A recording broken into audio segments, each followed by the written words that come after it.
Hi, I'm Jeff Hickman. I went solar through SolarMax, and we're saving well over, during the summer, well over $300 a month. We got our solar put in, if I remember right, it was December of this past year. They're great. I haven't had to do anything for them, and I just once a month look up on the internet and see what my electric bill was. As far as my expectation when I went solar, I was hoping I'd be free, and pretty close. I have to pay the meter charge, which everybody does, I guess.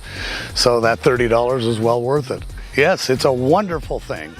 I would highly recommend SolarMax to anybody, friends, family, neighbors.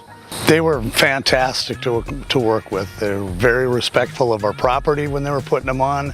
Anything they had to do inside, which was just going into the attic to do the wiring, they were very good, and they had cleaned up really well. Real happy with the whole thing.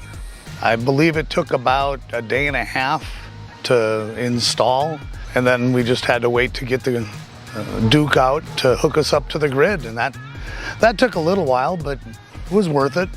As far as review, I'd give them 5 stars. I'd give them the whole sky if I could, but 5 is all that they'll let me do. Yeah, as far as Duke Energy, the sun comes up and the bills come down.